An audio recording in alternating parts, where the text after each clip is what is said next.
बोलते हैं और आर्काइव फाइल भी बोलते हैं।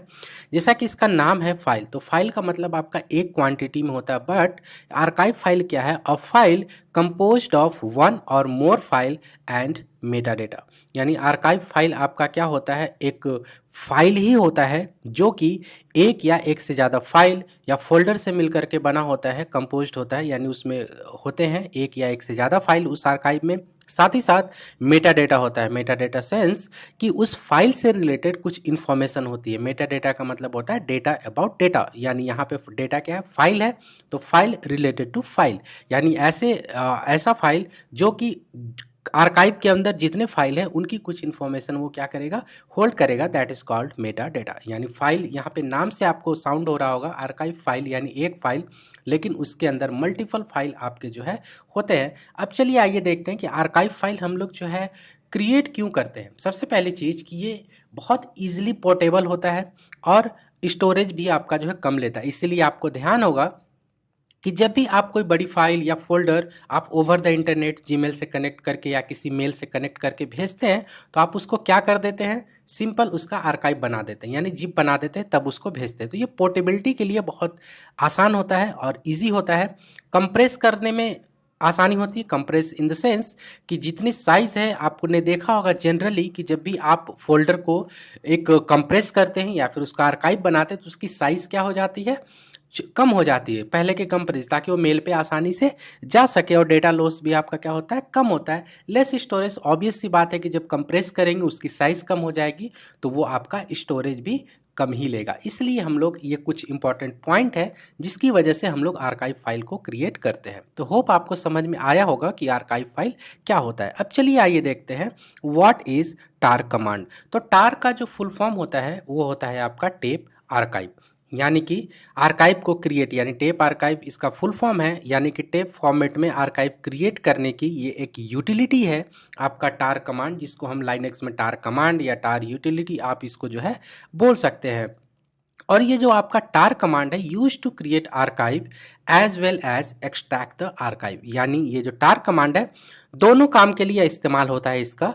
आप इस यूटिलिटी के थ्रू आर्काइव क्रिएट भी कर सकते हैं, यानी कि आप जिप फाइल बना सकते हैं, और उसको एक्सट्रैक्ट भी आप जो है कर सकते हैं, यानी कंप्रेस और डिकम्प्रेस दोनों काम आप जो है इस यूटिलिटी से कर सकते हैं। अब इसका जो सिंटैक्स है सिंपल, आप उसको देख लीजिए। यहाँ पे टार है, यानी कि जो कि यूटिलिटी का नाम है, उसके बाद फिर आप ऑप्शन लिख देते हैं, जो भी ऑप्शन आपको देना है। आर्काइव नेम, यानी आप आर्काइव जो क्रिएट करेंगे किसी पर्टिकुलर फोल्डर से या फाइल से, तो उसका क्या नाम आप रखना चाहते हैं वो नाम आप यहाँ पे दे सकते हैं आर्काइव नेम में, फाइल और फोल्डर टू बी आर्काइव। उसके बाद हम वो फाइल या फिर उस फोल्डर का नाम दे देते हैं, यानी उसका पाथ दे देते हैं जिसके हमें आर्काइव बनानी है। तो होप आपको ये सिंटैक्स सिंपल है, समझ में आया होगा।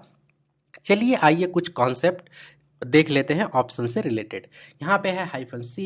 हाइफन सी का इस्तेमाल, इस ऑप्शन का इस्तेमाल हम लोग जो है आर्काइव को क्रिएट करने में करते हैं, और एक्स जो है ये ऑप्शन इसको एक्सट्रैक्ट करने में। यानी सिंपल सी बात है, अगर आपको कंप्रेस करना है, क्रिएट करना है, तो आप सी ऑप्शन का इस्तेमाल करेंगे, और अगर आपको एक्सट्रैक्ट करना है तो आपको एक्स ऑप्शन का इस्तेमाल जो है करना पड़ेगा। नेक्स्ट ऑप्शन है आपका वी, डिस्प्ले वर्बोस इन्फॉर्मेशन। यानी वी ऑप्शन जब आप लगा देंगे तो होगा क्या आपका कि जो भी चीज़ें आप इंटरनली होगी वो सारी इन्फॉर्मेशन आपको टर्मिनल पे जो है डिस्प्ले करेगी। हम लोग प्रैक्टिकल करेंगे तो ये आपको ईजिली समझ में आ जाएगा।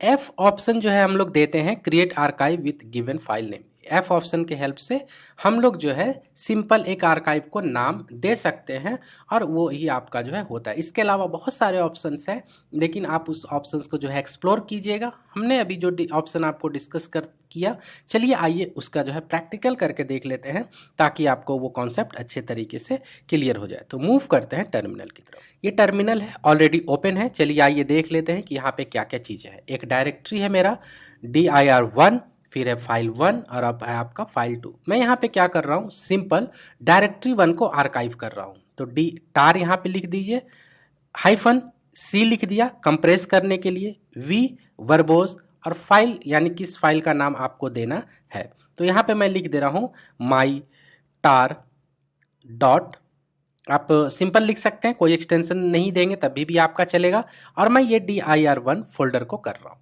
तो देखिए इससे होगा क्या, आपका dir1 फोल्डर इससे होगा क्या, कंप्रेस हो जाएगा। कैन नो सच फाइल और डायरेक्टरी, ऑब्वियसली क्योंकि यहाँ पे पाथ हमने जो है गलत दिया हुआ है, इसलिए अब ये यहाँ पे हो जाएगा। ये देखिए जो आपका कंप्रेस हो गया, यानी एक अगर फाइल देखेंगे तो यहाँ पे आपका बन गया माइटार जो कि हम लोगों ने दिया था, और उसके बाद फिर इसे सारा देखिए आपको वर्बोस किया है, यानी जो जो चीज़ें भी उसने अपेंड करी है उसमें डाली है वो आपको इसमें जो है दिख जाएगा। ls-lrt आप जब करेंगे तो अब देखिए आपका माइटार का वो उस क्या दिखा रहा है। माइटार यहाँ पे देखिए ये आपका कुछ भी नहीं दिखा रहा है, ये आपका आर्काइव है। अब चलिए आइए देख लेते हैं कि क्या होता है। अब सिंपल, अब जो है यहाँ पे हम लोग जो है dir1 को क्या करते हैं, रिमूव करिए या मत करिए। अब मैं इसको अनटार करता हूँ। अगर आप cd माई टार करेंगे तो अंदर नहीं जा सकते क्योंकि it is not a directory. अब आप क्या कीजिए, इसको जो है सिंपल अनटार करते हैं यानी एक्सट्रैक्ट करते हैं। तो टार -xvf, वी मतलब वर्बोस जो भी चीज़ें चलेंगी और f का मतलब फाइल। ये अब देखिए यहाँ करेंगे सिंपल, ये एक्सट्रैक्ट हो गया।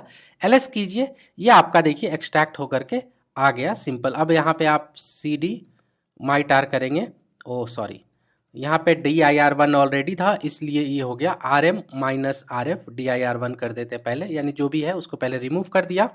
अब इसको करते हैं टार -xvf माई आपका टार, ठीक है। अब इसको करते हैं सिंपल। अब यहाँ पे देखेंगे dir1 बन गया।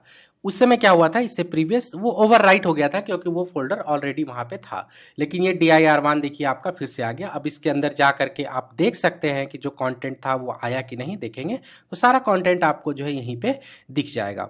तो होप आपको समझ में आया होगा कि क्या होता है टार कमांड, किस तरह से इसको जो है हम इस्तेमाल कर सकते हैं कंप्रेस करने के लिए या फिर डिकम्प्रेस करने के लिए। जो भी चीज़ मैंने बताया आप